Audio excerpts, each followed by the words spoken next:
فرش التراب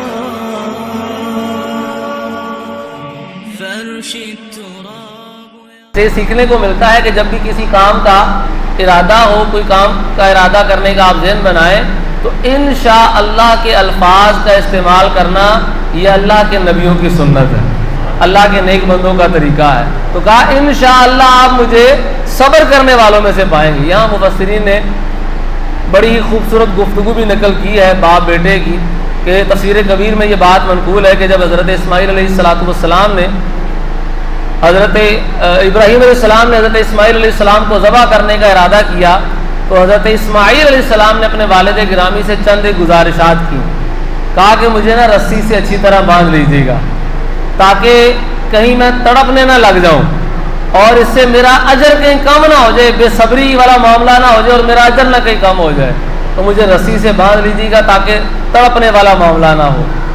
پھر فرمایا، عرض کرنے لگے کہ اپنے کپڑوں کو میرے خون سے بچائیے گا، آپ کے کپڑوں پہ میرا خون لگا دیکھ کر میری والدہ کہیں بے صبری کا شکار نہ ہو جائیں، میری والدہ کہیں کمزوری کا شکار نہ پڑ جائیں، غمزدہ نہ ہو جائیں۔ پھر کہنے لگے کہ چھری کو خوب تیز کر لیجیے گا اور جلدی سے میرے گلے پر چلائیے گا تاکہ برداشت کرنا میرے لیے آسان ہو جائے، اور موت سخت ہے، شدید ہے، اور مجھے صبر کا ثواب مل جائے۔ میری امی کو میرا سلام بھی پہنچا دیجیے گا۔ پھر آخر میں کہنے لگے کہ اگر آپ مناسب خیال فرمائیں تو میری قمیض میری والدہ کو دے دیجیے گا، ہو سکتا ہے میری قمیض اور میری یادیں دیکھ کر ان پر ہی میرا معاملہ آسان ہو جائے۔ تو اب یہ باپ اور بیٹے میں یہ گفتگو ہو رہی ہے۔ اب اس کے بعد حضرت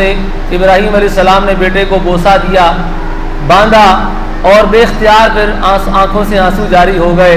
جب حضرت اسماعیل علیہ السلام کے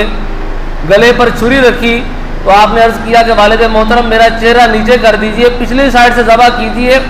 ایسا نہ ہو کہ میرے چہرے پر آپ کی نظر پڑے اور آپ کا کہیں دل نرم نہ پڑ جائے اور اللہ کے حکم سے کہیں رک نہ جائیں، آپ اللہ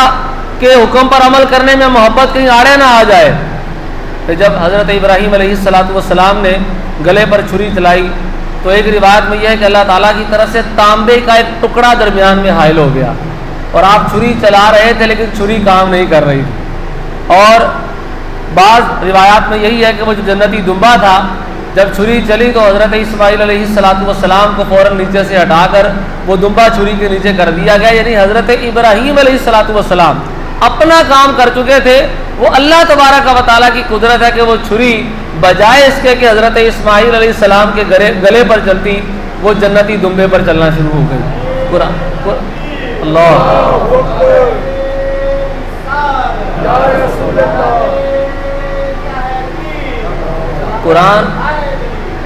قرآن کے الفاظ ہیں فلما اسلما وتلہ للجبین، پھر جب باپ بیٹے دونوں نے ہمارے حکم پر اپنی گردن رکھ دی، وتلہ للجبین، اور باپ نے بیٹے کو پیشانی کے بل لٹایا، ونادیناہ ان یا ابراہیم، اور ہم نے ندا دی اے ابراہیم،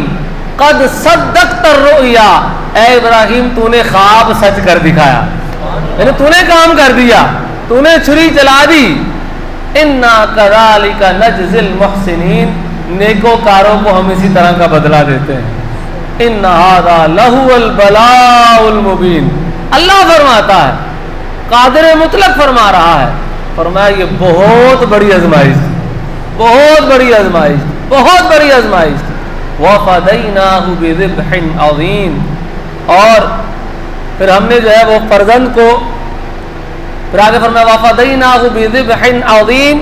اور ہم نے ایک بڑا ذبیحہ اس کے فدیہ میں دے کر اسے بچا لیا، یعنی وہ جنتی دمبا۔ وترکنا علیہ فی الآخرین، اور ہم نے یہ ذکر بعد والوں میں باقی رکھا، آج ہم ذکر کر رہے ہیں، آج ہم ان کی یاد منا رہے ہیں۔ فرمایا سلام علی ابراہیم، ابراہیم پر سلامتیاں ہوں، کذالک نجزی المحسنین، نیکوکاروں کو ہم اسی طرح کا بدلہ دیتے ہیں۔ انہ من عبادنا المؤمنین، بے شک وہ ہمارے مومنین بندوں میں سے تھا۔ وبشرناہ باسحاق نبیا من الصالحین، پہلے ایک بیٹا تھا، اس کے بعد اللہ نے حضرت اسحاق علیہ السلام کی بھی خوشخبری عطا فرما دی ہے جی، کہ تمہیں حضرت اسحاق علیہ السلام بھی اللہ پاک کی طرف سے عطا کیے جائیں گے، ایک اور بیٹا عطا کیا جائے گا۔ تو اللہ کی طرف سے اگر آزمائش آئے، تکلیف آئے، تو صبر کرنے والوں کو اجر بھی ملتا ہے اور نعمتیں بھی دگنی کر دی جاتی ہیں۔ لیکن جب بے صبری کرتے ہیں اور بندہ واویلا میں جاتا ہے کہ ہائے یہ ہو گیا، ہائے وہ ہو گیا، تو جو نعمتیں ہوتی ہیں پھر وہ بھی سلب کر لی جاتی ہیں۔ تو یہ واقعات جو ہم نے سنے ہیں، یہ باتیں سننے سے سیکھنے کا موقع کیا ہے؟ پہلی چیز یہ ہے کہ اللہ کے حکم پر سر تسلیم خم کرنا، اللہ اور اللہ کے رسول کی فرما برداری کرنا۔ آج بدقسمتی سے ہم واضح اور کلیئر معاملات میں اللہ اور اللہ کے رسول کی فرما برداری نہیں کرتے۔ نماز، روزہ کے جو معاملات ہیں، جو اللہ تعالیٰ کی طرف سے فرض چیزیں ہیں، ان میں ہم اللہ تبارک و تعالیٰ کی فرما برداری سے کام نہیں لیتے، اور جو فرائض اور واجبات ہیں وہ ترک کیے جاتے ہیں۔ پھر یہ بھی سیکھنے کو ملتا ہے کہ اگر اللہ کی طرف سے کوئی مشکل آ جائے، کوئی امتحان آ جائے، تو قرآن یہ کہتا ہے ان اللہ مع الصابرین، اللہ تعالیٰ صبر والوں کے ساتھ۔ اب ہم غور کریں کہ ان آزمائشوں پر، تکلیفوں پر صبر کر کے اللہ کی معیت حاصل کرتے ہیں، اللہ کا ساتھ حاصل کرتے ہیں، یا کہ پھر بے صبری کرتے ہیں، واویلا مچاتے ہیں، اور جو اللہ کی طرف سے اگر آزمائش آئی ہے شور شرابہ کر کے یہاں تک بھی کہہ دیتے ہیں کہ پتہ نہیں اللہ نے میں ہی لبیا سی کہ اللہ نے تکلیف مینوں ہی دینی سی۔ معاذ اللہ، لوگ اس طرح کی بھی گفتگو کرتے ہیں، اور بعض ایسے کلمات زبان سے نکل جاتے ہیں جو لوگوں کو دائرہ اسلام سے خارج کر دیتے ہیں۔ تو بہرحال ایسے الفاظ سے ہمیں بچنا چاہیے۔